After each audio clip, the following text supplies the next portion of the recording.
Bonjour à toutes et à tous. Nous vous accueillons ce matin pour participer à la conférence que va nous présenter aujourd'hui Sylvie Chaplin, qui s'appelle Parlez-moi d'amour. Nous allons tout d'abord vous présenter l'association Midi-Pyrénées Prévention qui vous propose cette conférence. Donc Midi-Pyrénées Prévention, qui est-ce? Mais c'est une association qui est composée des caisses de retraite du régime général, la CARSAT, des caisses de la mutualité sociale agricole et de l'association générale des institutions de retraite des cadres, association pour le régime de retraite complémentaire des salariés, plus connue sous le nom Agir Carco, qui vous propose qui compose l'association et qui vous propose ce matin cette conférence. Vous pourrez retrouver toutes les informations concernant l'association Midi-Pyrénées Prévention, que nous appelons donc entre nous M2P, en flashant le QR code que vous voyez à la gauche de votre écran, ou tout simplement en allant sur le site de la CARSAT Midi-Pyrénées, carsat-mp.fr, dans la rubrique « Préservez votre bien-être avec M2P ».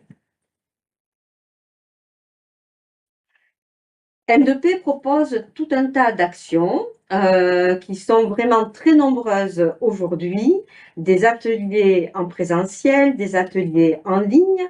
Et en termes d'ateliers en présentiel, vous pouvez voir à l'écran que nous avons vraiment une diversité d'actions très intéressantes. On peut donc aller vers des activités en lien avec le bien-être, avec de la sophrologie, avec l'atelier cas bien-être, avec l'atelier Oser bouger autrement, le Qigong qui va allier le bien-être et l'activité physique. Donc, sur l'activité physique, vous aurez J'équilibre ma forme, vous aurez l'atelier équilibre. Vous avez aussi notre nouveauté de l'année dernière qui continue fort cette année, qui s'appelle l'atelier Quiddimove, qui allie activité physique et cognition. En gros, la tête et les jambes. Vous avez aussi donc des activités et des ateliers autour de la nutrition, de la mémoire et très important aussi autour du sommeil avec la nouveauté de cette année qui est l'Escape Game Sommeil. Et ça a tellement bien marché que nous avons dépassé les 50 Escape Games cette année. Et nous avons aussi eu l'occasion de faire 9 ateliers Bienvenue à la retraite. L'association M2P est aussi donc en lien avec le Gérontopole et nous faisons et nous contribuons à faire la promotion du dispositif ICOP, qui est un test d'auto-évaluation que vous pouvez faire avec votre smartphone.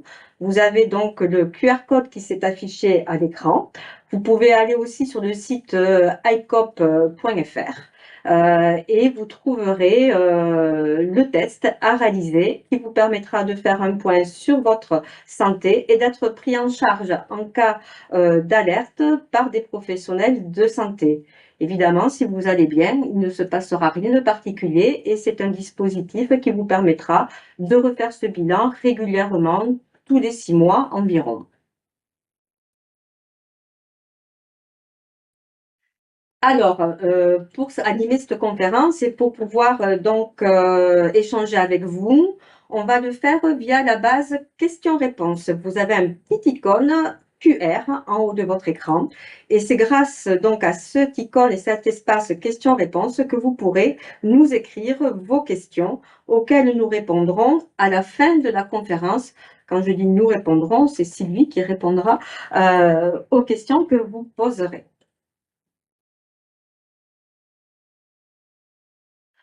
Nous allons aussi pouvoir interagir avec vous grâce à des petits quiz et nous allons donc démarrer cette conférence par un premier quiz que nous referons en fin de conférence et nous verrons avec vous quelle évolution vous avez apporté ou vous apporterez dans la réponse aux questions qui vous seront posées. Attention, j'ai vu les questions, elles sont très faciles. Alors, je vais laisser Sylvie prendre la parole et nous allons commencer cette conférence ensemble. Et vraiment, c'est avec un grand plaisir que nous vous la proposons parce que le thème, finalement, est pas si ordinaire que cela. C'est vrai. Bien. Bonjour à tous, donc bienvenue pour cette conférence qui parle d'amour. Donc vous êtes connectés pas pour rien et j'ai déjà des bonnes nouvelles pour vous. Il s'agit d'un amour, enfin l'amour est un médicament naturel, il n'y a pas besoin d'ordonnance. C'est quelque chose d'universel, on le recherche tous, mais vous allez voir que il y a beaucoup de problématiques qui se cachent derrière, notamment à partir d'un certain âge. Donc, parlez-moi d'amour aujourd'hui. Donc, Lucienne Boyer en parlait en 1930 déjà. Enfin, là, elle chantait l'amour, hein. Parlez-moi d'amour, dites-moi des choses tendres. Donc, on va parler aussi tendresse. Donc, c'est le quiz pour démarrer. Oui. Alors, vous voyez à l'écran un QR code. Nous vous invitons à flasher sur ce QR code plutôt avec votre smartphone. Ce sera plus facile pour faire le quiz en ligne tout en suivant les questions à l'écran. Donc, Sylvie va vous faire part des questions les unes après les autres et si vous avez flashé votre QR code, vous pourrez y répondre au fur et à mesure. Bien entendu, on va vous laisser le temps de répondre. Donc, comme vous le savez, pour les habitués, il y a un temps entre le moment où nous, on parle et le moment où vous nous entendez. Donc, on va prendre le temps justement pour que vous ayez le temps de flasher le QR code et de pouvoir répondre aux questions. Alors, première question, quelle est l'une des principales raisons pour lesquelles les seniors hésitent à entamer une nouvelle relation amoureuse après 65 ans? Petit A, la peur du jugement de leurs enfants. Petit B, une baisse de libido due à l'âge. Petit C, un manque de partenaires disponibles. Ou petit D, une volonté de rester indépendant.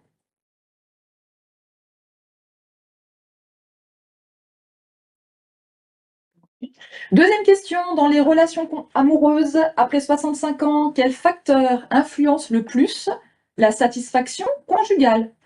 En A, la fréquence des moments partagés hors du domicile. En B, la capacité à maintenir des activités physiques ensemble. En C, la perception subjective de bien-être plus que l'état de santé réel. Et en D, l'absence totale de conflit. Troisième question, avec l'âge, quelle hormone influence le plus la baisse de désir amoureux chez les seniors, mais souvent négligée? En A, la testostérone. En B, les œstrogènes. En C, la DHEA. En D, la mélatonine. Quatrième question, quelle appli ou site est le plus populaire chez les plus de 60 ans pour faire des rencontres? En A, Tinder. B, Disons Demain. C, Mythique Senior. D, Facebook Dating. Et pour finir, quel est le bienfait le plus sous-estimé des câlins ou contacts affectueux à un âge avancé? Améliorer la circulation sanguine, réduire le risque de douleurs articulaires, faire baisser la tension artérielle, stimuler l'appétit.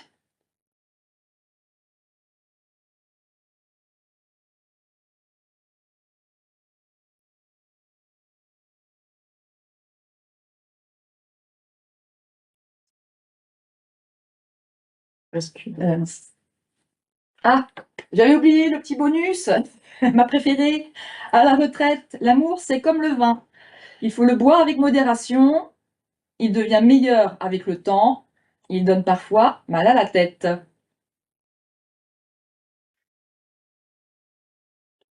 Alors, on va remettre le QR code. Hop, voilà. Donc, nous avons remis le QR code puisqu'il nous a été demandé afin que vous puissiez flasher et répondre. On vous laisse donc le temps de répondre. Et nous, on va regarder pendant ce temps-là vos résultats.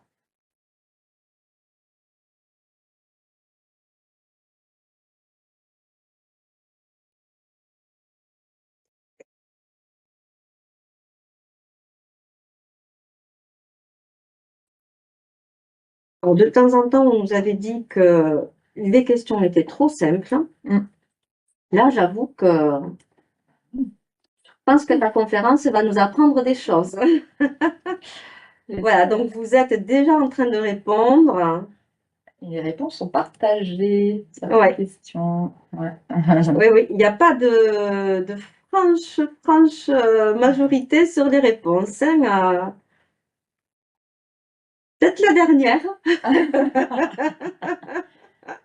Ce qui est plutôt positif finalement pour la dernière réponse-là. On vous laisse répondre encore un petit peu parce que nous n'avons pas beaucoup de réponses.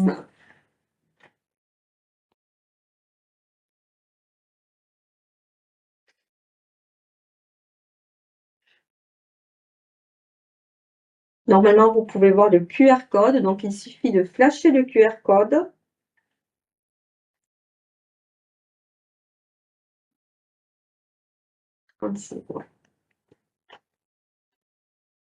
Toujours pas de grande majorité, hein. C'est très partagé, hein. Donc, je pense qu'on verra l'évolution à l'issue de la conférence, quand on vous reposera des questions.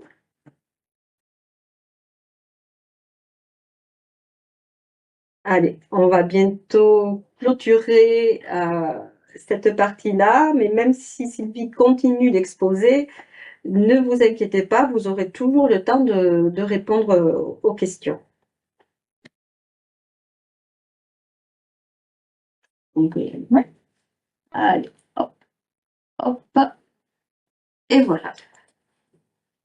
Alors l'amour, parlons-en. Donc pourquoi en parler? Parce que déjà c'est important, que ce soit aujourd'hui dans les temps anciens. Donc on fait souvent le rapport entre l'isolement aussi croissant de la population. Vous n'êtes pas sans savoir que la population vieillit, qu'il y a de plus en plus de retraités, de seniors et de plus en plus de personnes qui vivent isolées.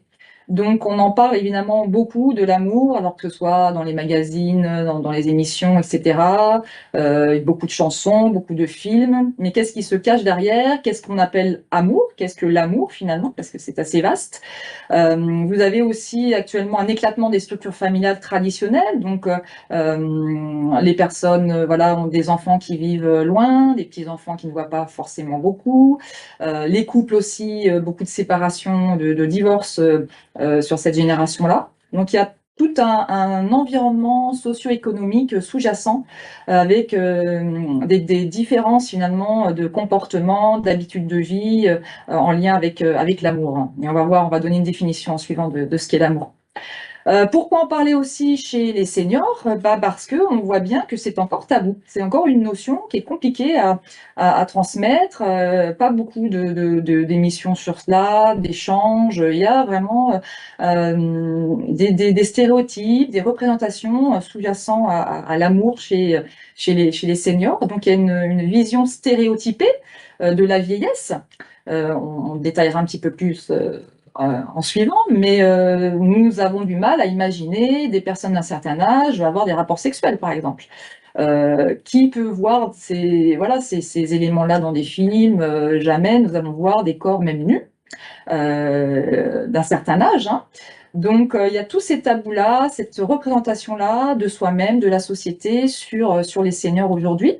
Et parallèlement, on voit bien qu'on a tous besoin d'affection, quel que soit l'âge, hein. L'amour est important à chaque période de la vie, besoin d'affection, de tendresse, de complicité, avec un vrai désir finalement d'avoir ces échanges-là, ces relations-là très importantes affectives. C'est un enjeu de société aussi, donc on parlait d'isolement là il y a quelques minutes, donc le but aussi aujourd'hui en santé publique, c'est de lutter contre l'isolement émotionnel, hein. Si vous avez suivi la conférence précédente sur le lien entre les relations sociales et la santé mentale, on sait qu'il y a vraiment un élément fondamental de lien, de relation dans le bien vieillir, hein, dans la santé en général. Donc on va essayer de redonner une place à l'amour dans le bien vieillir et vous allez voir, il y a beaucoup de choses à en tirer de cet amour-là. Donc on va en parler. Donc on va parler de l'amour chez les seniors, hein. On va parler du mythe. Est-ce que c'est un mythe? Est-ce que c'est une réalité? Quelles sont les réalités derrière cette thématique-là? Quels sont les défis, les enjeux de l'amour après un certain âge? Et dans l'enjeu, il y a jeu. Et puis, pour finir, l'amour et la santé, bien évidemment, comme nous sommes dans une démarche de prévention santé, on va vraiment faire le lien entre cet élément-là et le bien-être et la santé en général. L'amour, déjà, pour donner une définition, parce qu'il faut s'accorder, n'est pas facile parce qu'elle renferme tellement de domaines. En français, nous n'avons juste qu'un verbe pour désigner l'amour, aimer. Mais on peut très bien aimer le chocolat, aimer son mari, aimer son animal. Et finalement, tout est renfermé juste dans cette dénomination. Alors qu'en anglais, vous avez to like, qui veut dire aimer, to love, plus un amour charnel. Donc il y a vraiment une différenciation dans d'autres langues, alors qu'en français, non, il y a juste l'amour, point. Et pourtant, l'amour peut prendre différentes formes. Vous avez l'amour romantique, que l'on voit dans les romans. C'est-à-dire qu'on va se mettre ou se remettre en couple et vivre une histoire d'amour dans laquelle on va s'épanouir. Vous avez l'amour compagnonnage. C'est dur à dire ça, compagnonnage. Donc là, on va plutôt être à la recherche d'une complicité, d'une amitié amoureuse, sans nécessairement vivre ensemble. Vous avez même un terme en anglais, c'est le living apart together, c'est-à-dire qu'aujourd'hui, on voit ces seniors qui vont à nouveau être en relation avec un ou une partenaire, mais qui ne vont pas rechercher nécessairement la vie en communauté, en tout cas vivre sous le même toit. Souvent, c'est par la peur de perdre son indépendance. C'est vrai, quand on a été une certaine période de la vie à vivre seul, on a eu des habitudes, une liberté, pas de contraintes. Et le fait d'imaginer à nouveau de vivre avec un ou une partenaire peut générer de nouvelles contraintes. On en parlera tout à l'heure. Vous avez l'amour charnel, donc là vraiment par la chair, et là on va parler de sexualité chez les seniors. Et donc c'est surtout cet amour charnel qui est encore tabou aujourd'hui, mais pourtant bien réel. Comme je le disais tout à l'heure, nous avons du mal à imaginer nos parents, nos grands-parents avoir eu des rapports sexuels. Pour nous, non, c'est inimaginable. Comme si la sexualité était relative juste à des corps jeunes et beaux. On en reparlera juste après. Et puis l'amour familial, amical, mais en effet, on peut très bien aussi ressentir de l'amour pour un animal de compagnie aussi. Donc on a vu que les relations affectives étaient très très importantes dans le bien-être des seniors. C'est un pilier du bien vivre, de qui je suis entourée, comment je me sens dans mes cercles de confiance, ça c'est un point extrêmement important. Si on reprend la définition vraiment du dictionnaire, l'amour désigne un sentiment intense d'affection et d'attachement envers une autre personne qui nous pousse à prendre soin de l'autre, à partager des moments de soutien, de complicité et de tendresse. Donc vous voyez, l'amour renferme quantité d'éléments affectifs, de l'attachement, du lien, de l'intimité, de la tendresse, donc beaucoup d'émotions positives qui se cachent derrière ce dénominateur. Alors l'amour, déjà au niveau historique, est-ce que nous avons toujours eu ce sentiment d'amour, ou est-ce que c'est récent, est-ce que c'est culturel? L'amour peut prendre en effet différentes formes. Alors quand on reprend nos temps très anciens, millénaires au préalable, y avait-il de l'amour entre les hommes de Cro-Magnon? Nous ne le saurons jamais, mais en tout cas il y avait reproduction. Donc on pouvait finalement peut-être avoir cet amour biologique en termes de reproduction, mais l'amour peut être aussi au niveau psychologique aussi. Quels sont mes comportements, mes habitudes, qu'est-ce que j'ai reçu moi aussi en tant qu'enfant, par mes parents, par des modèles parentaux ou autres. Donc là aussi, nous avons des bagages que nous avons, des sacs à dos que nous portons en fonction de ce que l'on a reçu aussi soi en termes d'amour. Et peut-être qu'on va compenser un manque d'amour pendant notre vie d'adulte. C'est l'angle psychologique. Et l'angle aussi culturel, parce qu'en effet, nous n'avons pas tous la même manière d'aimer, nous ne représentons pas cette thématique-là de la même manière si on vit en Occident, en Asie, en Afrique. Donc il y a aussi une notion culturelle derrière. Alors, je vais juste vous échanger quelques informations sur un petit historique sur cette terminologie d'amour. Donc, on va démarrer avec l'Antiquité, où là, on va vraiment parler d'amour romantique. Chez les Grecs, sont les premiers à avoir écrit cet élément-là, avec trois terminologies. Vous avez Eros, dieu de l'amour. Eros comme érotique, c'est un petit peu la racine. Où là, Eros signifie le désir charnel, donc un désir qui passe par le corps. Voilà. Philae va être plus de l'amitié amoureuse ou en tout cas de l'amour partagé, du lien, de la confiance. Donc là, on est sur un autre plan. Et agapé va signifier un amour profond, inconditionnel. Donc on a différents niveaux en termes d'amour. Pour simplifier, on peut dire que Eros fait battre le cœur, hein, c'est un petit peu la passion amoureuse. Philia va le réchauffer. Hein, on va pouvoir échanger avec un partenaire, commander des moments de complicité, d'intimité, mais sans forcément passer par le corps. Et agapé, ça va être vraiment un amour bienveillant qui va élever l'âme, qui va être plus de cet ordre-là. Au Moyen-Âge, l'amour va être davantage l'amour courtois, c'est-à-dire un amour pur, hein, quand on peut revoir un petit peu parfois certains films traitant de cette période-là, avec une certaine loyauté. On peut imaginer les chevaliers avec les dames. Voilà, il y a une certaine idéalisation de l'amour au Moyen-Âge. Vous avez des mariages arrangés, donc souvent amour, mariage sont un petit peu en fusion, donc avec ces problématiques en suivant. Début du XXe siècle, donc là vous l'avez sans doute vécu, les libérations des mœurs avec voilà, mai 68, où là vous allez avoir deux nouvelles formes d'amour, de l'amour sans mariage, de la sexualité sans amour, enfin tout va être un petit peu bouleversé, vous l'avez sûrement connu. Donc là, avec peut-être davantage d'égalité aussi homme-femme, avec de la contraception.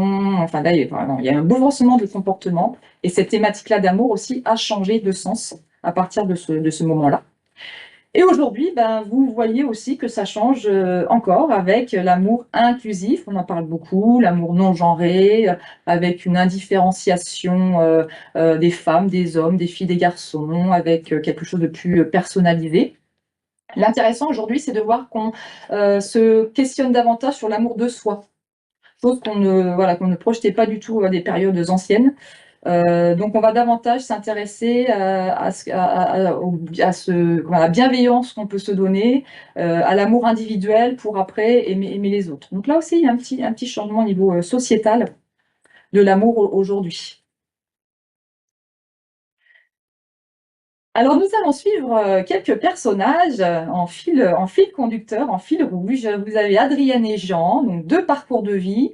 Alors toute ressemblance avec des personnes que vous connaîtriez n'est que pure n'est que pure fiction. Donc voilà, ça, des personnages qui ont été inventés. Donc vous avez Adrienne que pourra, 70 ans, qui est veuve depuis 5 ans. Après une belle histoire d'amour avec son mari, elle est très active, a des loisirs créatifs et a 3 petits-enfants. Et j'en peux plus, il porte bien son nom, il a 65 ans, il est divorcé après 25 ans de mariage, donc il est libre, sans contrainte depuis quelques années. Il a 2 enfants, il a une vie professionnelle bien remplie et il vit à la campagne. Donc on va un petit peu voir leurs témoignages tout au long de la conférence.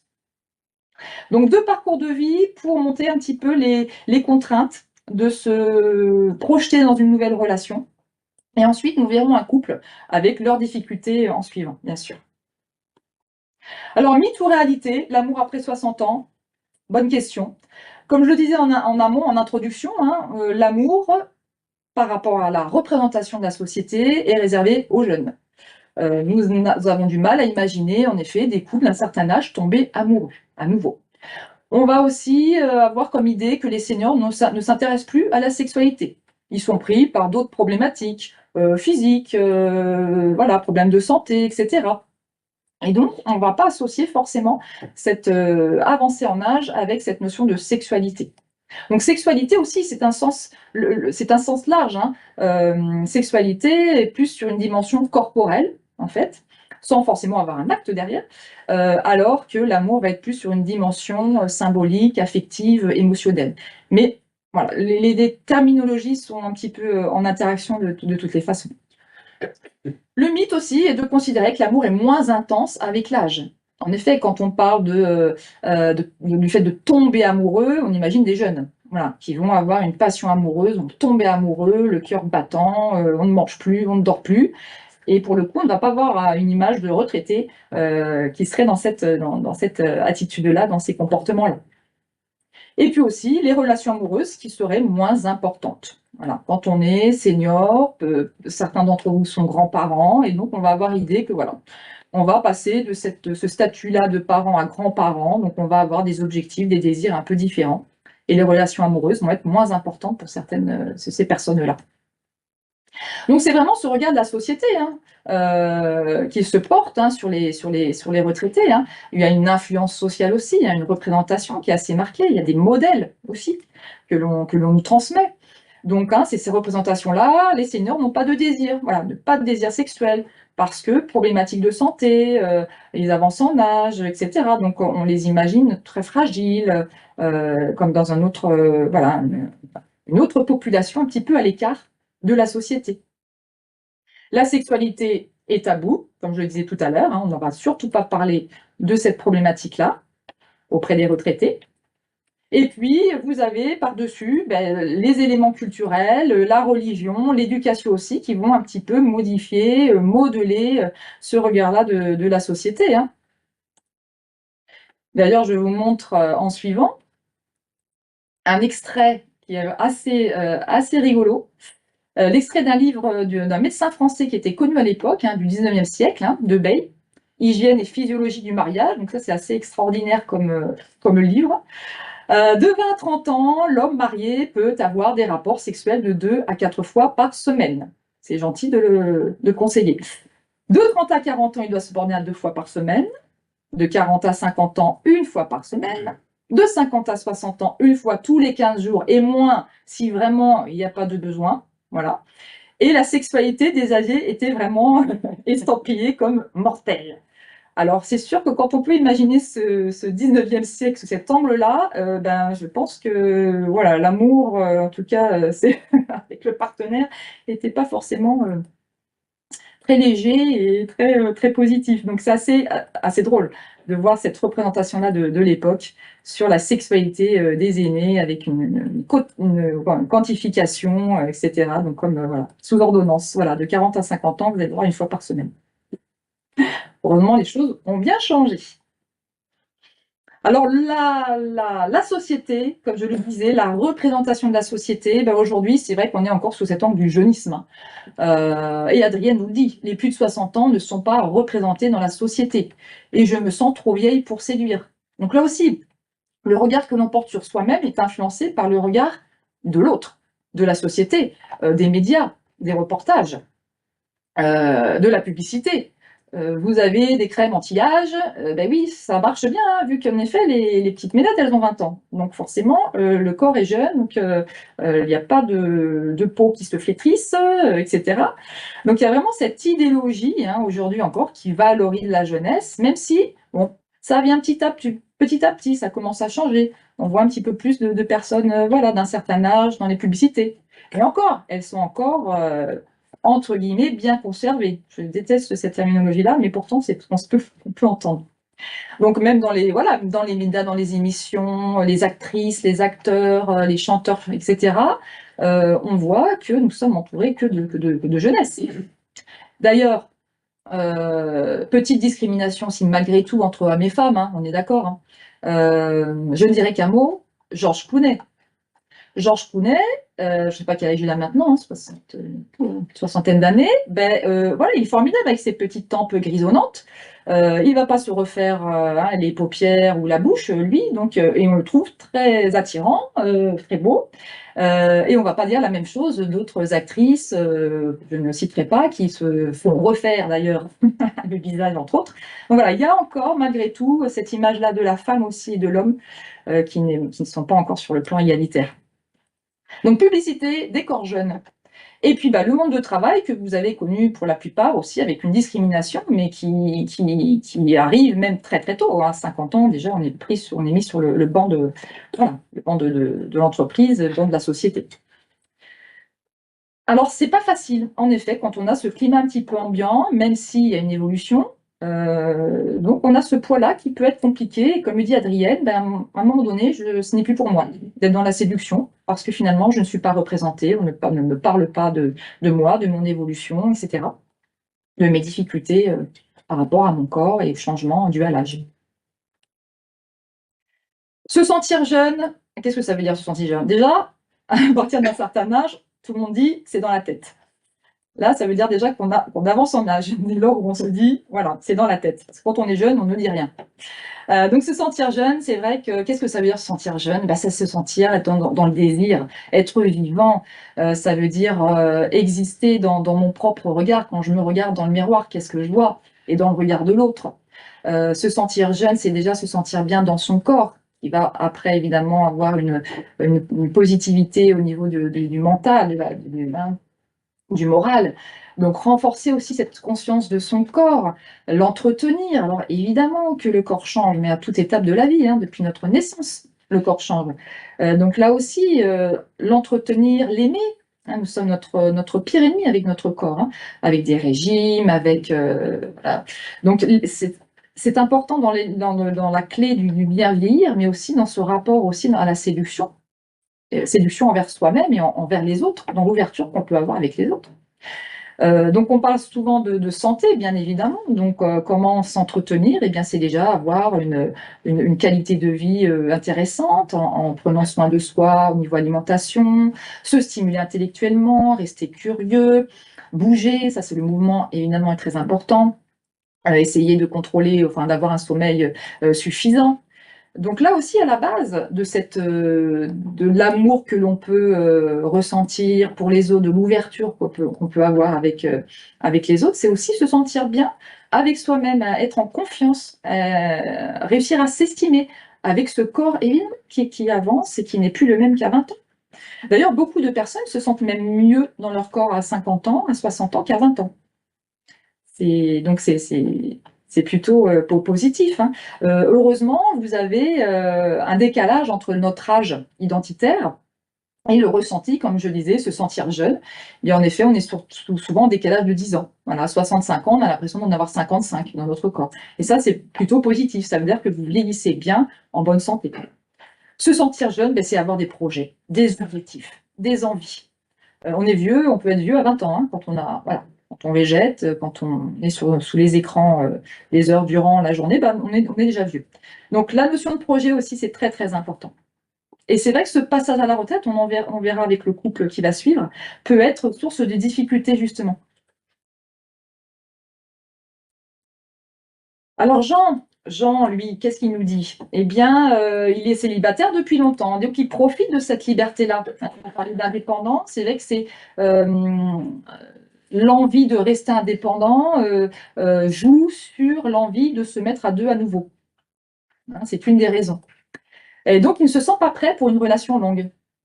Il va manquer d'énergie et en plus, la question d'être un fardeau ou que l'autre personne devienne peut-être un fardeau par rapport à des années qui vont suivre. Hein. Et puis, en même temps, bah, parallèlement, la solitude lui pèse. Donc, on est pris souvent par deux envies, l'envie d'indépendance, de liberté, de ne plus avoir de contraintes, de concessions à faire avec l'autre. Et en même temps, ben, la vie en solo est difficile. Moi, je l'entends souvent dans les groupes, hein, surtout le soir, hein, quand on rentre chez soi, quand on n'a plus d'activité, on se retrouve un peu isolé face à sa télé et on sent qu'il y a beaucoup de manque voilà, de sérénité, de tendresse, de câlin, etc. Donc, vous voyez des contraintes aussi qui s'ajoutent. La routine. Et oui, on est dans notre zone de confort et s'ouvrir à l'autre, eh bien, c'est poser la question sur la suite, sur qu'est-ce que je vais vivre de nouveau. Et donc, la nouveauté peut faire peur. Le confort de vie aussi, comme je disais tout à l'heure, c'est tellement plus rassurant. On sait ce que demain va être et après-demain aussi. Sauf que ben, tout ça fait qu'on va finalement peut-être ressentir un manque d'énergie aussi. Parce que pas de nouveauté, pas d'opportunité, cette routine-là qui fait vieillir en fait. Hein. Manque de disponibilité aussi, donc l'âge en effet, ben, comment je vais vieillir moi par rapport à l'autre ou la partenaire. Donc, vous voyez, on peut se mettre beaucoup de contraintes en tête, hein, qui sont légitimes hein, bien sûr, hein. Mais on va voir à la suite comment justement briser un petit peu ces peurs, ces blocages que l'on peut avoir.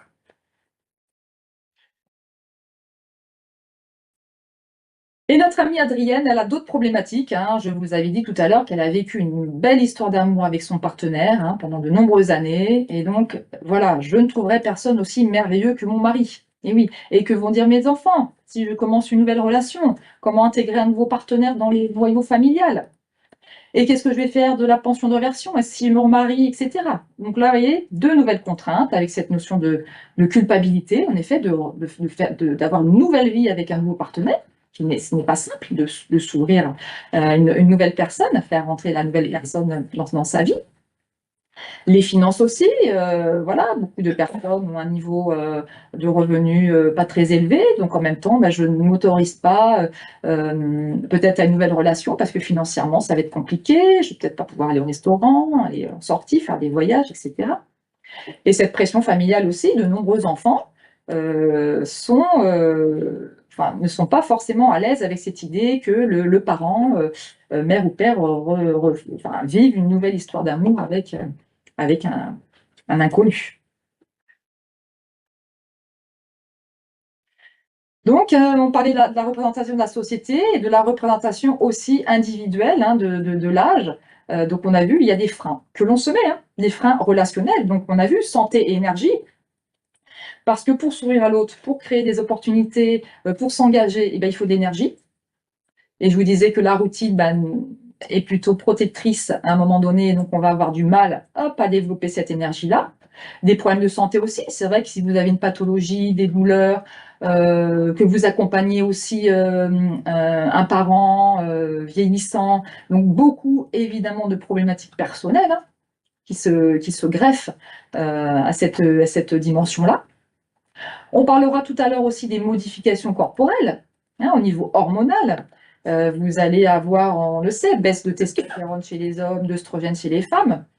Donc là aussi, il y a des conséquences par rapport à cette modification-là, même physiologique, biologique, hein, de votre organisme. Peur du rejet, peur de l'engagement, hein, ça on l'a dit tout à l'heure. Et puis, cette confiance en soi qui peut se perdre aussi, parce qu'en avançant en âge, eh bien, oui, je me sens fragile physiquement, psychologiquement, je me sens moins à l'aise, j'ai du mal à m'estimer, à me valoriser, donc je me mets en retrait et j'évite d'entreprendre quoi que ce soit avec une partenaire. Comme Adrienne, le deuil, le passé sentimental aussi, l'expérience que l'on a eue avec d'autres personnes. J'ai souvent des retraités qui ont été aidants familiales aussi, et qui ont vu la maladie s'installer dans le couple, avec une perte aussi, un deuil, etc. Et donc, il y a eu tellement de douleurs, de problématiques, qu'on ne va pas du tout envisager une nouvelle vie à deux. Le rapport au temps, voilà, comment je vais vieillir, comment l'autre va vieillir. Hein, donc, pression familiale, j'ai cité quelques éléments, les clichés hein, en introduction. De la même manière, l'environnement qui joue. En fonction de l'endroit où vous vivez, est-ce que vous êtes seul chez vous? Est-ce que vous vivez en maison de retraite? Est-ce que vous êtes éloigné au niveau familial? Donc il y a aussi ces éléments-là qui peuvent jouer sur cette envie-là. L'EHPAD, c'est vrai que l'EHPAD réduit un petit peu les libertés. Alors qu'on le verra tout à l'heure, il y a beaucoup de belles relations qui naissent dans les EHPAD ou dans les résidences seniors, par exemple. Et la question des finances aussi, bien évidemment. Donc oui, il y a des freins. Mais heureusement, on peut passer la première à un moment donné. Donc je vous ai dressé un joli portrait des mythes de l'amour après 60 ans. Mais aujourd'hui, qu'est-ce qu'il en est? Quelles sont les réalités? Quelle est la réalité de l'amour à cet âge-là? Alors on sait que vous avez quand même une grande majorité des 60 ans, 59%, qui vivent encore en couple aujourd'hui. Alors, bien sûr, on parle du grey divorce. Alors, grey, c'est gris en anglais, le grey divorce, où on a vu une explosion évidemment des divorces ces dernières années. Par rapport à l'indépendance financière aussi, hein, on va pas se mentir. Donc, en effet, la femme aujourd'hui peut se permettre de déménager, de partir, de se créer une vie indépendamment du conjoint, ou l'inverse aussi. Donc, c'est sûr que les divorces ont doublé en 35 ans et c'est multiplié par 9 ces 10 dernières années. Donc, il y a une explosion évidemment des séparations. Mais quand même, vous avez quand même 59% encore des personnes qui vivent à deux. Donc 90% se déclarent encore amoureux et ont du désir pour leur partenaire. Donc, on voit bien que l'amour ne s'use pas avec les années et au contraire, le changement va s'opérer. On en parlera tout de suite après. Pourcentage important, 85% des seniors se disent prêts à tomber amoureux à nouveau. Donc, vous voyez, il y a quand même un élan, le désir est toujours là, les envies sont encore là, même après une rupture ou un veuvage. Donc, c'est quand même quelque chose de positif. Donc, la réalité, c'est que nous sommes en besoin de recherche, en besoin d'échange, de connexion. Le côté positif, quand on avance en âge, c'est que justement, on a l'expérience. Voilà, on a une certaine maturité. Donc, on va simplifier nos relations, on va vraiment s'engager d'une manière différente, peut-être avec moins de pression aussi. On va prendre les choses avec un petit peu plus de légèreté, comment dire, de liberté aussi, sans pression.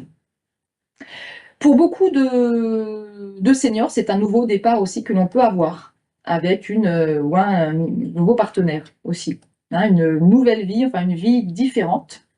Alors là aussi, je rigole parce que c'est vrai que souvent j'ai aussi dans les couples des personnes qui prennent la parole, des messieurs notamment, qui sont voilà, qui ont 60, 70 ans et puis qui ont rajeuni de 20 ans. Et vous savez pourquoi, bien sûr? Eh bien, parce qu'ils se sont trouvés une nouvelle personne et souvent plus jeune.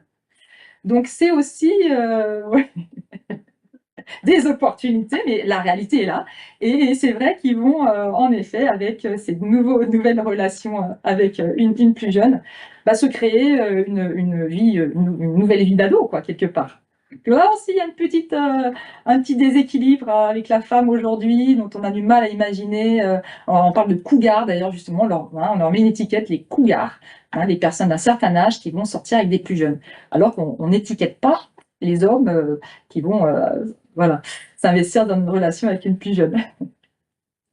Donc, évidemment, quand on se fait des nouvelles connaissances, des nouvelles rencontres, on améliore aussi notre qualité de vie. Hein, on parlait d'isolement tout à l'heure. Quand on est à deux, quand on arrive à toujours être dans cette séduction-là, dans ce désir, eh bien, on vit mieux, bien évidemment. Et comme je le disais tout à l'heure, même s'il y a encore une grande notion de tabou derrière la sexualité des seniors, l'amour chez les seniors, vous avez quand même une évolution des normes sociales. Hein. Alors, faire des rencontres, oui, beaucoup de personnes veulent trouver un ou une partenaire. La difficulté, c'est où? La difficulté, c'est à un moment donné aussi, à un certain âge, vous avez, je crois que c'est 4 femmes pour un homme ou 5 femmes pour un homme. Enfin voilà, les hommes sont moins représentés et sont à un moment donné moins dans la société aussi. Donc faire des rencontres, ok, mais comment? Et donc Jean, lui, il est perdu, déjà avec ces nouvelles règles aussi de dating digital. Hein, l'inconnu lui fait peur, pour lui, c'est pas pour lui, ces sites de rencontres. Heureusement, on peut faire des rencontres par ailleurs. Donc, vous avez tous les clubs de loisirs, si vous faites des voyages, les réseaux sociaux, les associations aussi, locales, culturelles. Si vous prenez des cours de musique, de langue, d'informatique, etc. Les ateliers N2P.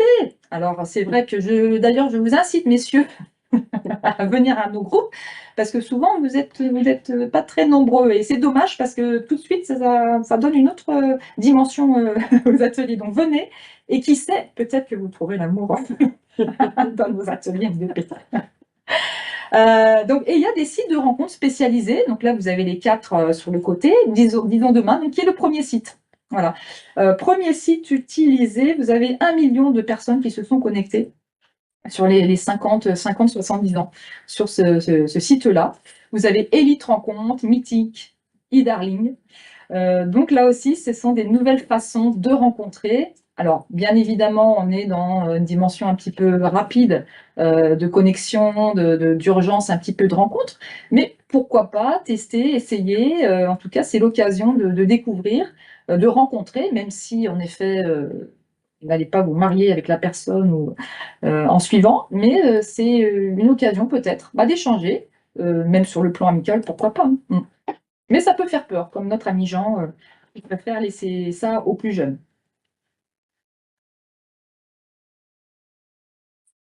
Donc là, on a parlé un petit peu de cas isolés, hein, Jean et Adrienne, hein, qui sont seuls après un veuvage ou après un divorce, avec les problématiques que l'on peut ressentir et vivre. Maintenant, je vous parle des couples, parce que peut-être dans la salle, vous êtes nombreux à être encore en couple, et comment faire pour durer. là aussi, ça peut être compliqué. Je vais vous donner des petits conseils. Donc là, on voit Françoise et Gérard, voilà, qui ont 40 ans de vie commune. Alors lui est plutôt sédentaire, hein, il aime le bricolage, alors ça fait un petit peu stéréotype. Et elle préfère les sorties, les voyages. Alors on sait qu'ils ont très peu de contact physique. Et Gérard nous dit, bah oui, la routine s'est installée avec ma femme Françoise, hein, au bout de 40 ans de vie commune. Le désir n'est plus là, et en plus, vous avez des difficultés donc physiologiques dues à l'âge aussi, on va en parler juste après. Donc comment faire pour durer? Parce que c'est vrai que ça peut être merveilleux de rester toute une vie avec le ou la partenaire, hein, quand ça se passe bien. Et puis, nous gagnons 2 années de vie lorsqu'on vit en couple. Alors évidemment, avec un ou une partenaire voilà, qui ne serait pas tyrannique et qui n'engendrerait pas de stress. Mais quand la relation est belle, nous gagnons en santé, en espérance de vie. Donc pour durer, ça peut être compliqué à un moment donné, ce passage à la retraite déjà. C'est pour ça que nous proposons des programmes bienvenus à la retraite, pour voilà, projeter un petit peu les années qui suivent cette retraite-là. Pourquoi? Parce qu'on voit qu'il y a quand même 30% de personnes à la retraite, 2-3 ans à la retraite, qui vont se séparer. Donc des difficultés qui peuvent jaillir ou rejaillir, hein, parce que, en effet, quand on se retrouve à deux, H24, 7 jours sur 7, autant le ou la partenaire, bon voilà, je la supportais un peu le week-end, un peu le soir devant la télé. Autant là, quand c'est toute la semaine pendant des mois, ça peut être un peu difficile. Donc comment trouver un nouvel équilibre aussi à la retraite avec son partenaire ou sa partenaire, et puis prendre en compte ces changements donc, physiologiques que l'on va voir en suivant.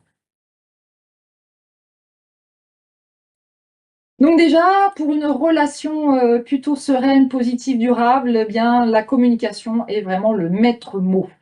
Et avec les années passant, la communication peut s'éroder.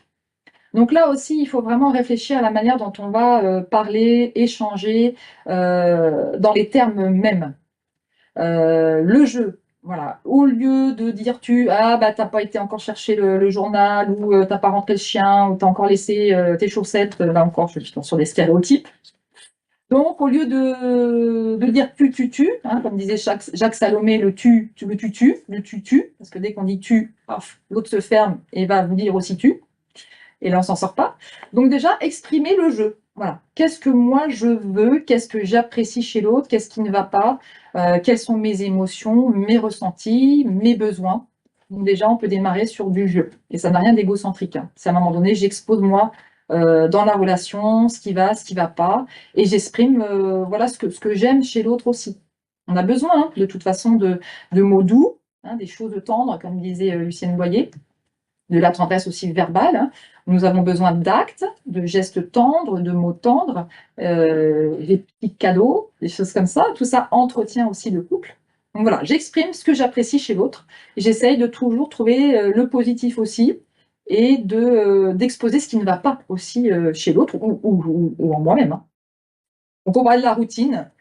C'est sûr qu'un couple qui est ensemble depuis tant d'années, il y a une perte de nouveauté, on est dans cette zone de confort-là. Ce passage à la retraite aussi peut donner comment dire, l'illusion que l'autre personne aussi évolue et change. Beaucoup de retraités peuvent imaginer à la retraite être avec une femme, et finalement se retrouver avec une grand-mère. Ça, c'est ce que j'entends aussi, en effet, les retraités qui vont, après avoir des petits-enfants, vont investir vraiment énormément auprès de leurs petits-enfants, et peut-être laisser un petit peu de côté le partenaire. Ou l'inverse, des femmes à la retraite qui ont envie de bouger, qui ont envie de voyager, mais le mari est plutôt sédentaire. Ça, c'est vraiment ce que je vois dans les couples.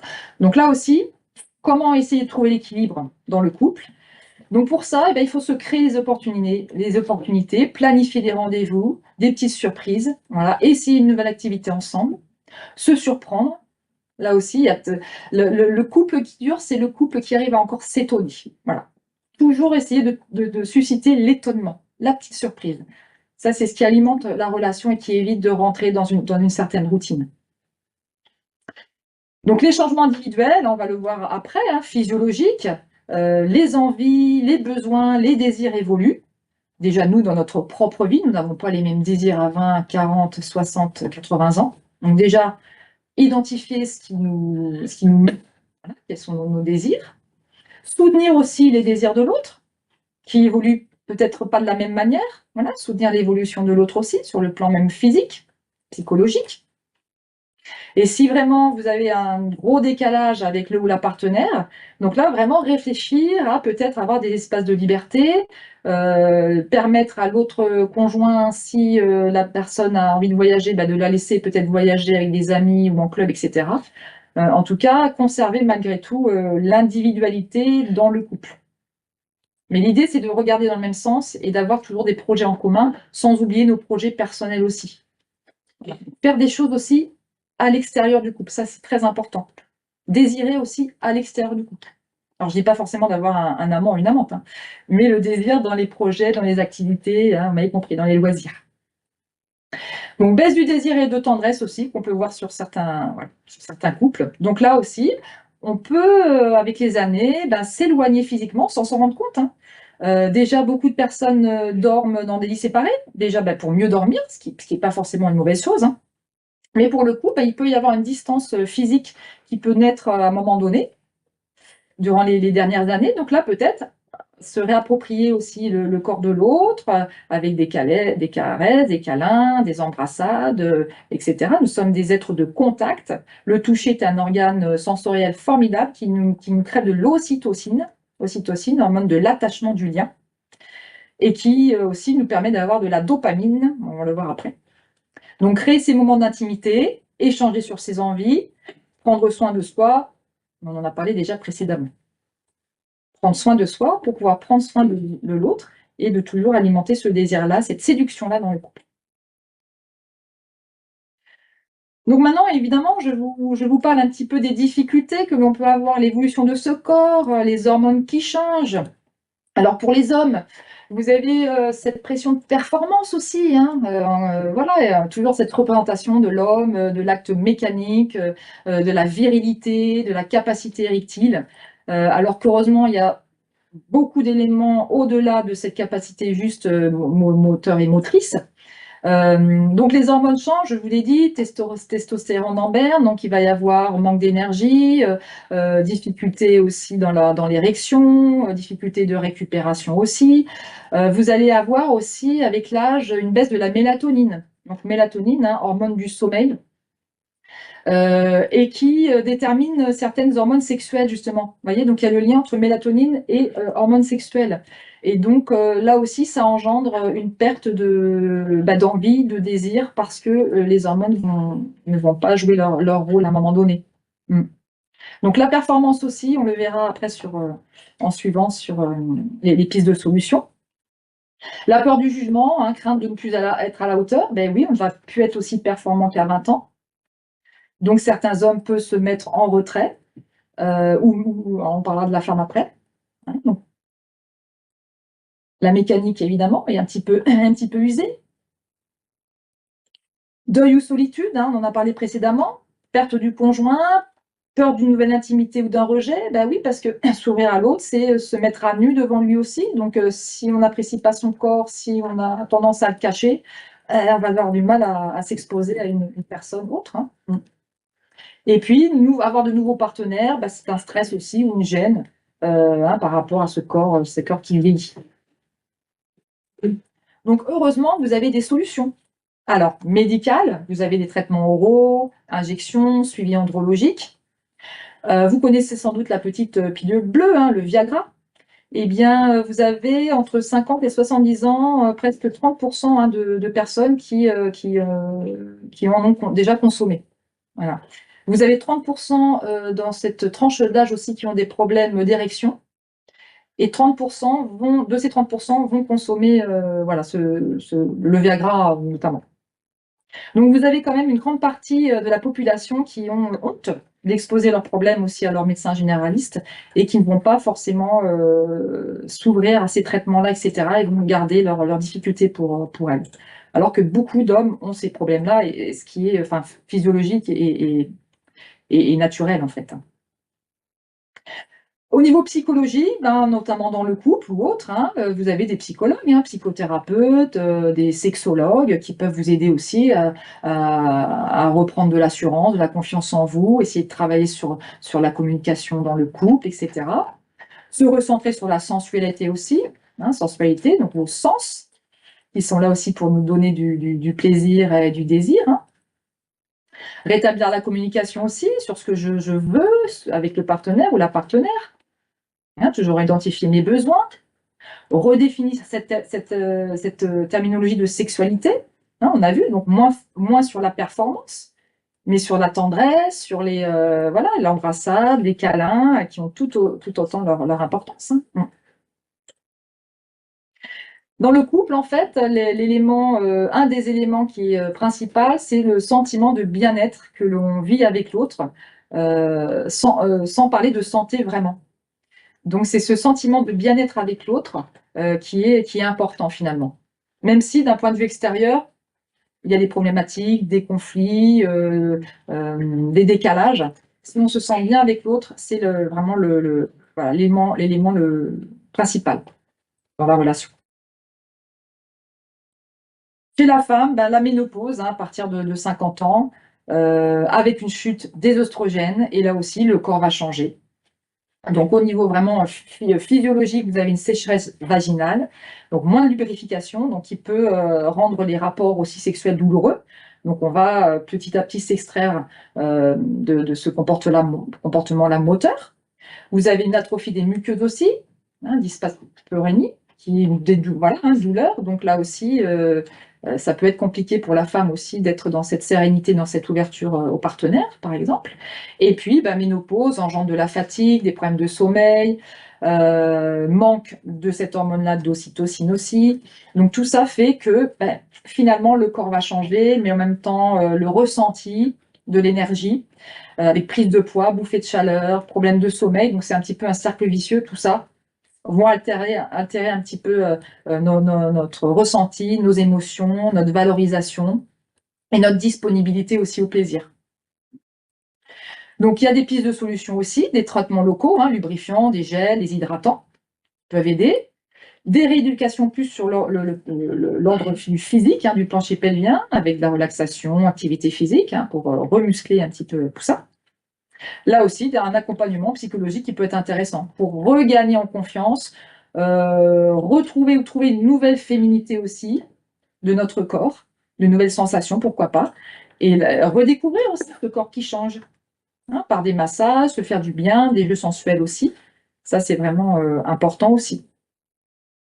L'aspect psychologique joue vraiment aussi un rôle très important en fait.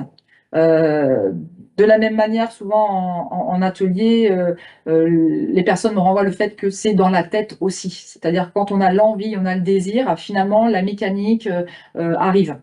En tout cas, il y a toujours des moyens de rentrer en relation avec l'autre si on a vraiment cette envie-là à partager.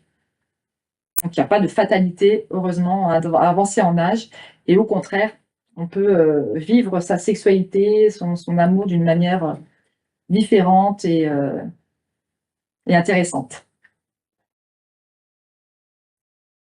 Donc, vous avez compris, l'amour et la santé sont en lien. Donc, l'amour est vraiment un élément très important du bien-être mental. D'ailleurs, l'OMS parle de santé sexuelle, hein, c'est un droit pour tous les humains, quelles que soient les pathologies, les problématiques. On sait que cette notion-là est importante aussi, de sexualité. Le droit à l'information aussi, j'en ai pas parlé, mais vous avez tout ce qui est les infections sexuellement transmissibles, qui sont en très nette évolution chez justement les seniors. Hein. Vous avez beaucoup de problèmes, notamment de syphilis, de transmission, et ça, on n'en parle pas assez. Eh bien, parce que voilà, les personnes sont dans des relations après sexuelles avec d'autres partenaires sans protection. Parce que, évidemment, à 60 ans, on ne va plus tomber enceinte, donc on ne va plus mettre de protection aussi, etc. Sauf que vous avez des problématiques de santé qui se greffent. Donc là aussi, on n'en parle pas suffisamment, mais faites attention si vous avez des nouvelles relations en prévision, de faire le nécessaire, parce que je vous le dis, c'est en forte augmentation. Notamment, vous allez rire, dans les maisons de retraite. On ne peut pas imaginer ce qui se passe. D'ailleurs, pour certains, ça donne envie d'y aller, mais il y a des nouvelles, voilà, relations amoureuses, etc. Alors, on en rigole, mais parce que, oui, quel que soit l'âge, on peut très bien avoir encore des rapports sexuels et souvent on a du mal encore avec cette image-là, on en parlait en amont. Généralement, on associe, sexualité, et vieillesse, d'ailleurs on parle de vieux pervers. Vous voyez? Quand on va imaginer un vieux monsieur, voilà, vieux monsieur, attention, voilà 70, 80, 90, eh bien on va l'imaginer sous l'angle de la perversion. Ah là, c'est vraiment une perversion d'avoir encore des envies, des désirs à cet âge-là.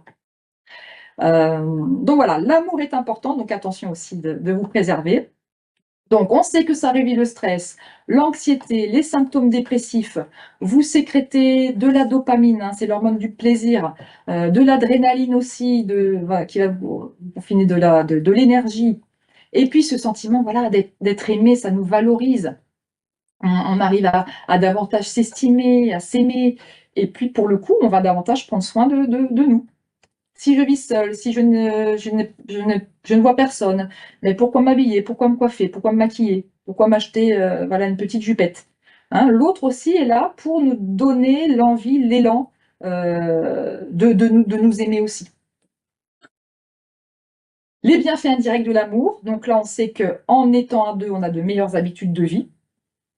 On va mieux manger, on va être plus régulier, dans nos consommations, on va davantage bouger, partir, faire une marche et cetera, faire des bilans médicaux. Voilà, on va plus prendre soin de soi et aussi du partenaire. On peut être aussi dans une alerte, si, problématique. D'ailleurs, ça me fait penser à la thématique sommeil aussi, dont vous avez peut-être vu les conférences en ligne précédemment. Et bah, ça y est, j'ai perdu mon fil. Je sais pas, mince. J'ai pas dormi. Alors, je n'ai pas assez dormi cette nuit sur le sommeil. Ça doit être ça. Bon, ça reviendra, c'est pas grave. Donc, prendre soin de soi. Ah oui, ça y est, ça revient. Par rapport à l'apnée du sommeil. Nombreuses personnes ont découvert qu'ils souffraient de l'apnée du sommeil, hein. Vous savez, ce sont ces nombreux réveils aussi qu'on fait par nuit, parce que la trachée est obstruée, il n'y a plus d'oxygène qui arrive. Par le partenaire, qui s'est aperçu que la personne avait des arrêts respiratoires très fréquents. Donc, vous voyez, le partenaire aussi est là, hop, pour détecter peut-être des problématiques. Donc, lien indirect sur l'amour. Être bien entouré, avoir cette dimension-là affective, eh bien, ça crée toute une stimulation cognitive. Hein, la cognition, ce sont vos processus mentaux. Donc, on sait que les interactions sociales et affectives vous permettent de dialoguer, d'échanger, vous stimulent, et tout ça ralentit le déclin cognitif. Les câlins vous donnent aussi, comment dire, une tension plus basse. Voilà, ça intervient d'une manière très importante sur la tension. Et l'amour favorise donc l'optimisme, ce qui améliore le bien-être et la qualité de vie.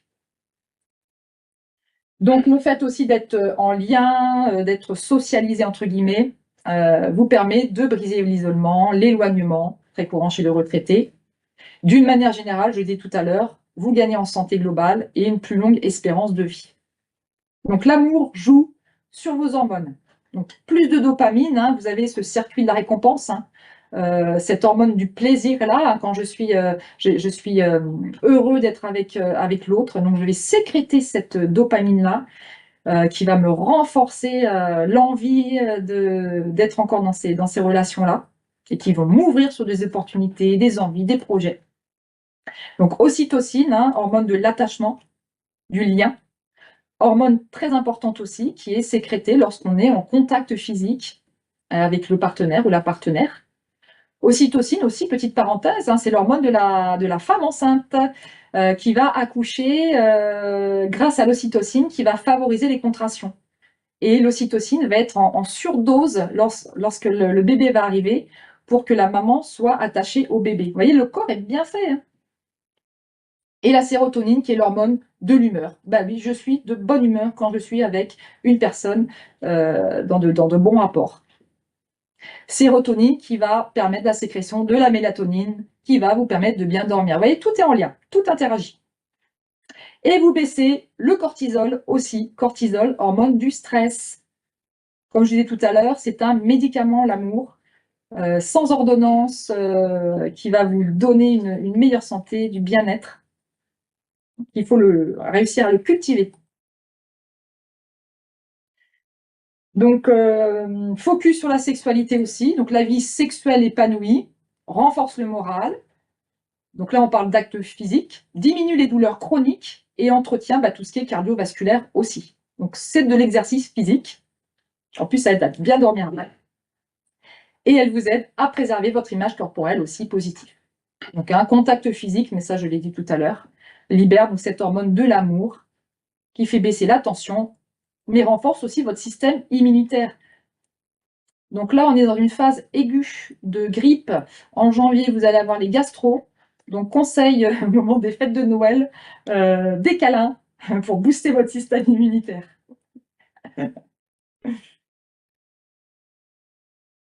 Donc, quand on n'a que l'amour, hein, vous connaissez, Jacques Brel, quand on n'a que l'amour. Donc, on a vu que l'amour chez les seniors, il y a vraiment une réalité, des réalités derrière, de bien-être physique, mental, émotionnel. Donc, on a vu l'amour au sens large, hein, que ce soit une relation amoureuse ou une complicité affective, ou le fait déjà de se sentir bien entouré. Donc, vous œuvrez pour votre isolement, vous stimulez votre mémoire, votre attention, vos capacités, et vous vous encourage à de saines habitudes de vie. En résumé. Voilà pour ce petit bilan. Donc, vous avez vu beaucoup d'éléments. On pourrait en parler encore des heures et des heures de l'amour sous toutes ses formes. Mais voilà, le but, c'est de réfléchir à comment je peux améliorer aussi mes relations avec le partenaire, la partenaire, ou peut-être m'ouvrir sur de nouvelles opportunités, aller à la rencontre d'eux. Même si, voilà, comme je disais, la relation ne va pas aboutir, en tout cas, j'échange, je vais ressentir du désir sur des nouvelles opportunités, des rencontres nouvelles, et ça, c'est bénéfique, de toute manière. Vous avez déjà gagné, même s'il peut y avoir des déceptions, évidemment. Mais en tout cas, vous êtes vivant, vous êtes encore dans le désir, et ça, c'est important, et c'est ce qui fait qu'on ne vieillit pas, ou le moins, enfin, le mieux possible. Parce qu'on vieillit, évidemment, on vieillit tous. Alors, on vous invite dans la base questions-réponses avec le petit icône que vous avez en haut qui est symbolisé avec un point d'interrogation et les lettres QR à poser toutes les questions que vous avez envie de partager et auxquelles répondra Sylvie tout à l'heure.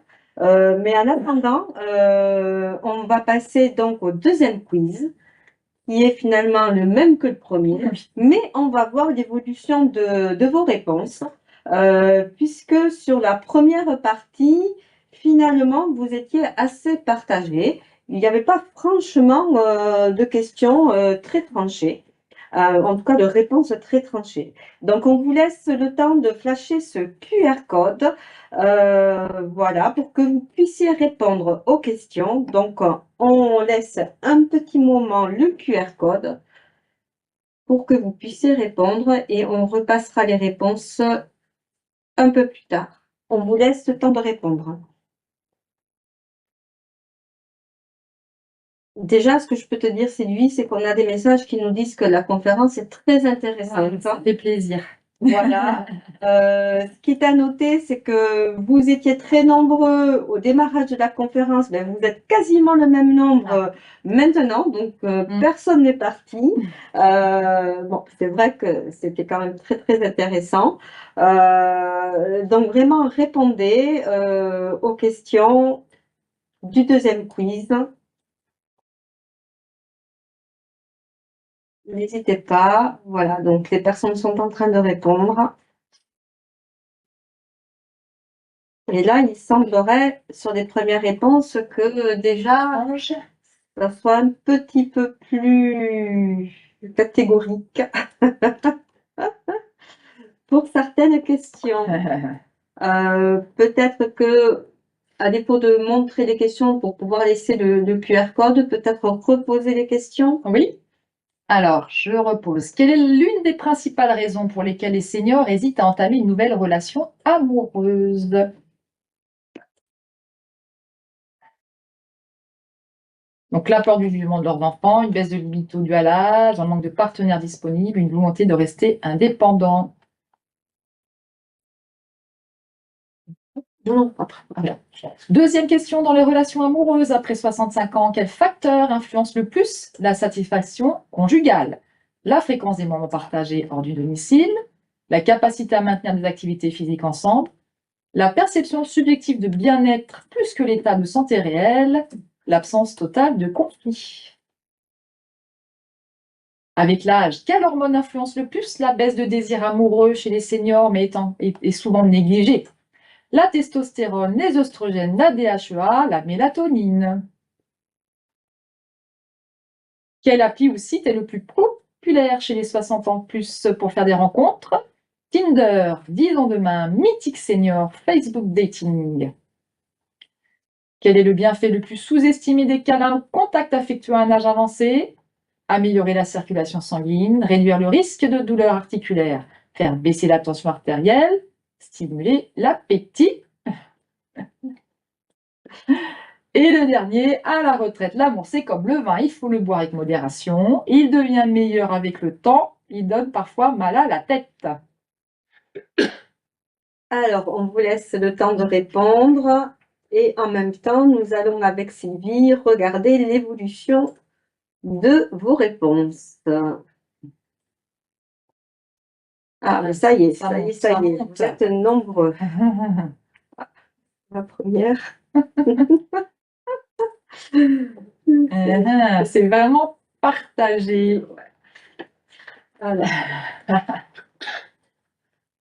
peut-être que ce qu'on peut faire ensemble, c'est faire défiler les questions avec les réponses et puis on vous donnera l'évolution entre tout à l'heure au démarrage et maintenant. Voilà. Alors, ce qui était difficile, c'est qu'en fait, toutes les réponses sont valables. Et voilà, toutes ces raisons, en effet, peur du jugement des enfants, j'en ai parlé, baisse de libido. Alors, libido, c'est vrai que j'ai pas employé ce terme-là. Libido, c'est la pulsion sexuelle ou pulsion de vie, en fait, si on prend l'angle psychanalytique. Un manque de partenaire disponible aussi, mais c'est vrai que c'est la principale raison est une volonté de rester indépendant. Hein, je l'avais dit en amont, la peur de s'engager parce qu'on va perdre notre liberté, notre autonomie. Donc là, vous étiez 24% à avoir la bonne réponse, 31% baisse de libido due à l'âge. Maintenant, tout le monde a la bonne réponse. Et tout le monde a la bonne réponse? Bah oui, je viens de vous la donner. C'est facile, hein. Petit tricheur. Donc voilà, toutes les réponses sont valables, mais l'une des principales raisons, encore un petit peu plus, c'est vraiment la volonté de rester indépendant aujourd'hui. Deuxième question, dans les relations amoureuses après 65 ans, quel facteur influence le plus la satisfaction conjugale? Donc là aussi, tout était bon. Hein, le fait de partager des moments ensemble à l'extérieur de domicile, de pratiquer des activités physiques ensemble, l'absence totale de conflits, alors là, c'est impossible. Hein, on a forcément des petits conflits, c'est plutôt bon d'avoir des conflits, heureusement. La réponse était la C, c'est la perception subjective de bien-être plus que l'état de santé réel. Même si vous avez une pathologie ou le conjoint a une problématique de santé, ou il y a des problématiques voilà, diverses et variées, c'est vraiment comment je perçois mon bien-être avec l'autre. Donc c'est cette perception-là vraiment personnelle de ce bien-être avec l'autre qui influence, qui m'influence en tout cas la relation amoureuse. Donc là, vous étiez 26%. Et maintenant 50. Et maintenant 50%. Bravo. Donc ça a évolué quand même. Oui, très bien, c'est bien. Ouais, ouais, vous avez évolué, vous avez bien écouté et mémorisé. Allez, question 3. Avec l'âge, quelle hormone influence le plus la baisse de désir amoureux chez les seniors, mais souvent négligée? Alors là, c'est impressionnant. Ah, super. Alors, au début, ouais. Ah, super. Donc, au début, vous aviez noté testostérone hein, pour 47%, œstrogène 22%, DHEA 9% et 21% mélatonine en début de séance. Et maintenant, vous êtes à 50%. Donc, mélatonine, en effet, hein, hormone du sommeil que l'on sécrète moins en plus avec l'âge, donc qui impacte le sommeil, mais aussi certaines hormones sexuelles. Donc, mélatonine. Et ça aussi, on ne le sait pas forcément. Donc, bravo, vous avez intégré aussi cet élément de réponse. Et l'appli ou le site le plus populaire? Alors, vous aviez 50, alors là aussi, 57% en amont, 10 ans demain. Donc, c'est la bonne réponse. Et là, maintenant, vous êtes 84%. Donc là, en effet, vous avez une large majorité à répondre positivement, disons demain, qui est le plus connu, le plus utilisé.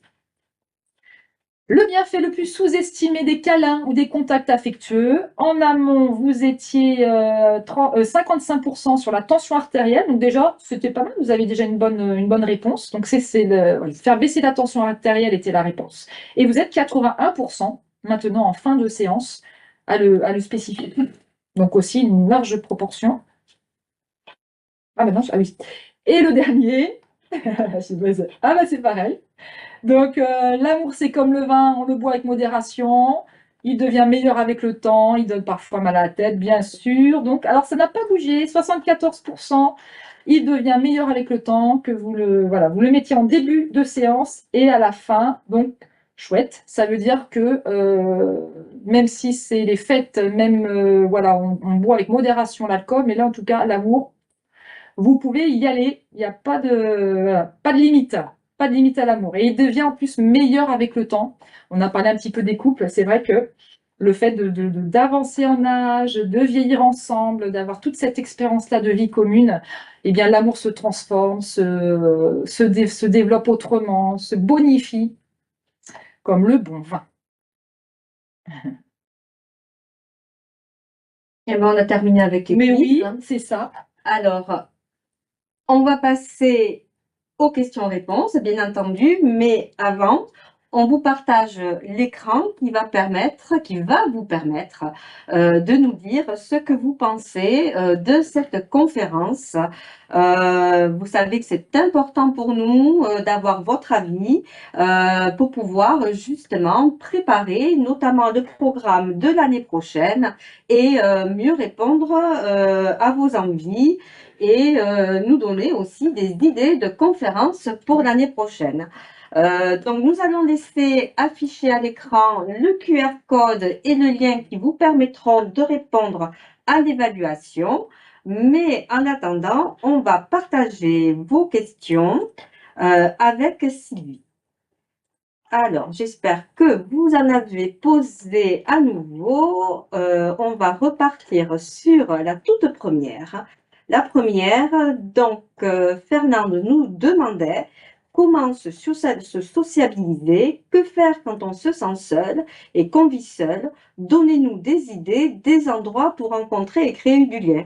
Donc, c'était en tout début de conférence. Je sais que tu en as parlé Oui, après. c'est ça. Donc, merci Fernande pour cette question. Donc, c'est très très bonne question et c'est pas gentil, mais c'est intéressant de se la poser en effet.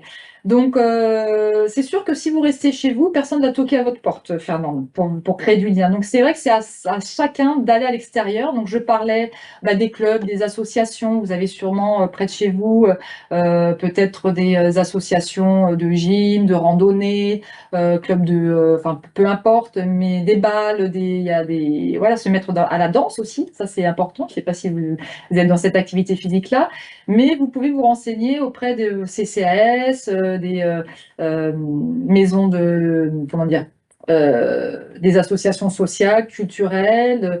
Donc il y a pléthore, hein, aujourd'hui. On a cette chance-là en France d'avoir beaucoup d'associations pour les retraités notamment.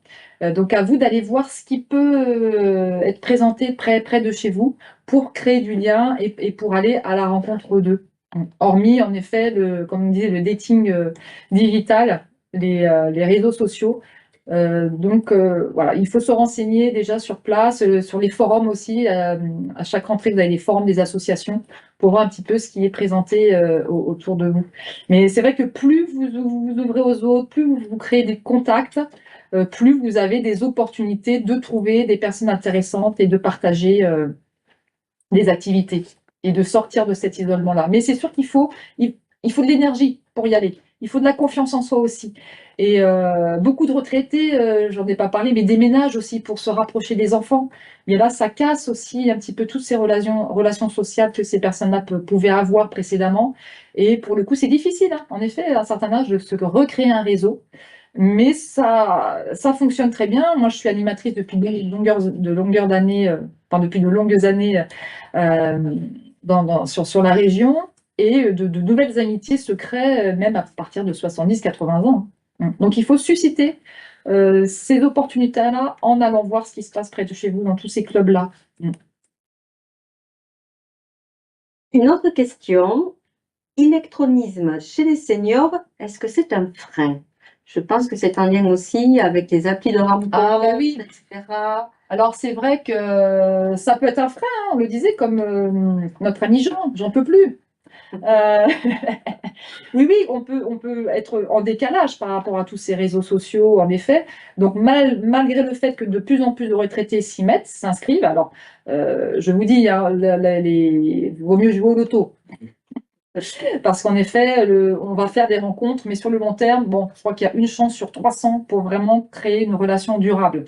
Mais c'est pas grave, ce que je vous disais, c'était l'opportunité de se créer du désir, de fantasmer sur des nouvelles relations. Mais en effet, on peut vraiment être à côté de ces éléments-là de nouvelles communications, mais ce n'est pas indispensable non plus.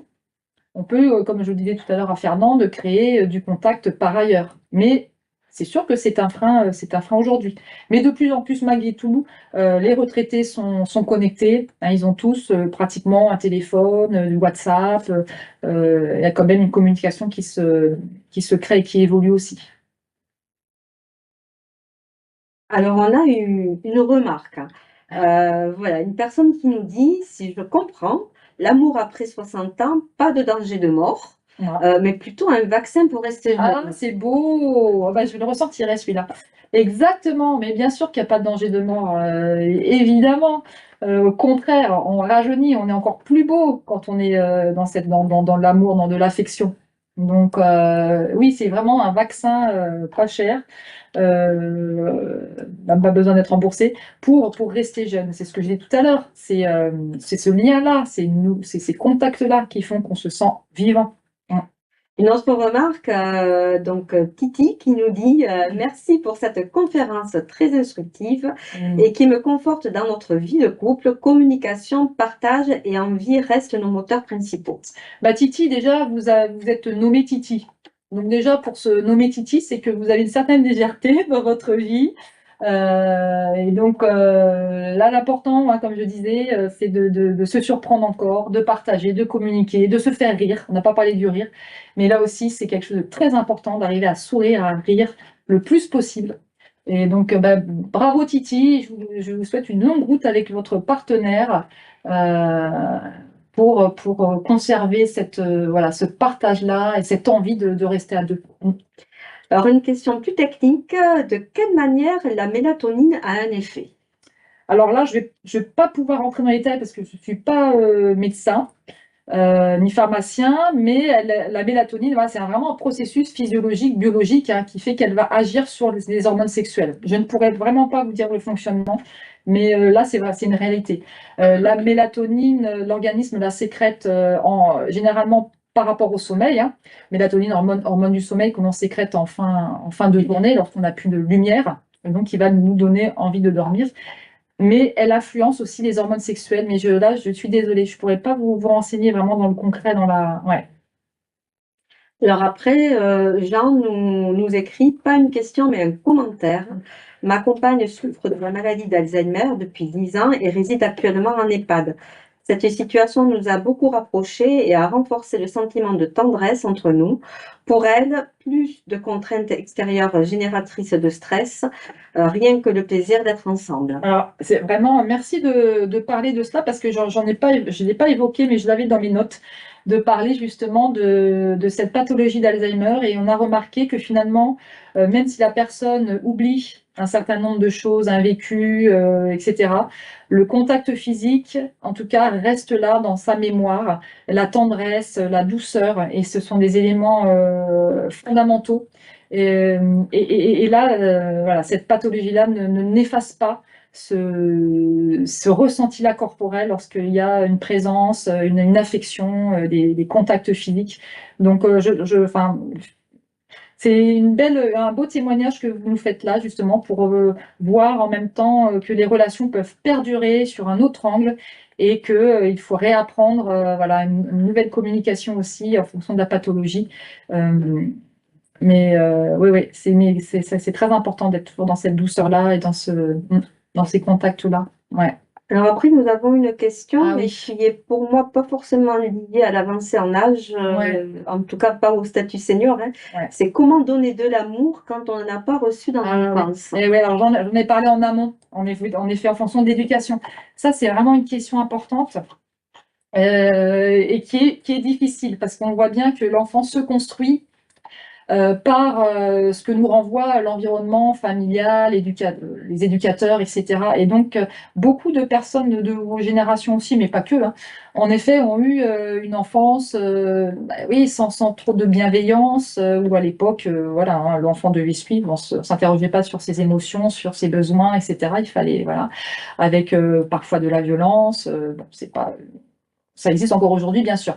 Donc, en effet, quand vous n'avez pas reçu l'amour jeune, eh bien, comme je disais tout à l'heure, on peut avoir le sac à dos qui est lourd et d'être alors soit au contraire dans cette recherche-là affective, dans cette sur-recherche affective pour compenser le manque d'amour qu'on a eu. Et donc, on va souvent avoir des personnes qui vont être dans la, comment dire, qui vont avoir du mal à dire non. Voilà, ces personnes-là vont dire oui tout le temps parce qu'elles recherchent le regard de l'autre, elles recherchent l'amour des autres et souvent elles sont déçues aussi à un moment donné. Donc c'est vrai que c'est difficile euh, quand on n'a pas reçu cette éducation-là. Ça peut être un frein aussi dans l'ouverture des autres aussi, où on peut manquer en confiance ou au contraire être dans dans ce sens, dans le besoin qui va être encore amplifié. Donc là, si vraiment c'est un frein aussi, si vous sentez que dans vos relations, vous vivez des blocages par rapport à cela, n'hésitez pas à aller trouver un accompagnement psychologique hein, pour essayer de travailler un petit peu sur ces traumatismes-là de l'enfance, ces manques d'attention, pour vous revaloriser, pour trouver une estime en vous, indépendamment de ce que vous avez vécu, de ce qu'on vous a renvoyé étant jeune. Mais c'est vrai que l'estime de soi se construit justement dans ces années-là de l'enfance. Et donc, on peut en effet vivre avec cette blessure et, euh, et être parfois même dans l'autodestruction dans nos relations. Mm. Parce que si je n'ai pas reçu suffisamment d'amour, c'est peut-être que je ne suis pas aimant. Et donc l'enfant se construit en disant voilà, si mes parents ne m'aiment pas ou ne m'ont pas montré de l'amour, c'est que je ne suis pas assez bien, je ne suis pas assez important pour eux. Donc, ils ont sûrement raison, parce que de toute façon, l'enfant donne toujours raison aux parents au début. Et donc, voilà. Donc, peut-être un accompagnement peut vous aider aussi. Mm. Alors, nous n'avons plus de questions à proprement dit, mais une personne qui nous dit très intéressant et je plébiscite ce type de sujet car j'ai beaucoup, beaucoup de réponses à mes questions. Donc ça, c'est vraiment intéressant. Et donc, la personne nous demande s'il y aura un replay de Ah oui. disponible. Et c'est pas la seule à nous poser la question. Donc, je viens de vous mettre dans la base de questions-réponses le lien vers le site de la CARSAT Midi-Pyrénées qui vous donnera accès directement au replay de cette conférence, mais aussi à tous les replays des conférences passées. Donc ce replay-là, vous l'aurez dans quelques jours, hein, pas tout à l'heure, attendez quelques jours, mais vous l'aurez à disposition et ça sera l'occasion aussi, si vous n'avez pas pu assister aux autres conférences, de retrouver celles que nous avons déjà diffusées et tu en as déjà fait plusieurs, Sylvie, une sur le stress mémorable parce que nous avions eu une alerte incendie, une fausse alerte incendie pendant la conférence. Donc, nous avons géré le stress en direct live, notamment. Voilà, donc c'est vrai que c'est un souvenir et une On expérience. s'en souviendra toujours. Voilà, mais vous avez des conférences sur la thématique du sommeil, très intéressantes, la mémoire, l'activité physique, la nutrition, le sucre, le bon usage du médicament, le dos, enfin voilà, tout un panel de conférences que vous pourrez retrouver. Donc, n'hésitez pas à aller consulter le site internet qui vous permettra de revoir l'ensemble de ces conférences disponibles via le site notamment YouTube. Voilà, bah, écoutez, vous êtes aussi très nombreuses et très nombreux à avoir rempli le questionnaire. Donc ça, c'est vraiment très important pour nous. Ça nous permet aussi d'avoir une visibilité sur ce que vous pensez de nos conférences et nous permettre aussi d'évoluer. Je n'ai pas d'autres questions, donc on va terminer la conférence. Remercier particulièrement Sylvie Chaplin, qui a fait encore un sujet, qui a fait deux sujets qui n'est pas forcément simple à aborder, une thématique très intéressante à suivre. N'oubliez pas aussi le site pourbienvieillir.fr qui vous permettra de trouver une activité près de chez vous, notamment les ateliers M2P. Mais pas que, vous pouvez tout à fait trouver des conférences en ligne, des spectacles, des sorties, des ateliers. Donc n'hésitez pas à aller consulter ce site qui vous donnera accès à des activités. Merci à vous et à très bientôt, à l'année prochaine pour un nouveau programme riche en nouvelles aventures. Et on vous fera savoir tout cela, comme d'habitude, par le site internet des membres de M2P et aussi par campagne d'emailing. Bonne journée. Merci à vous.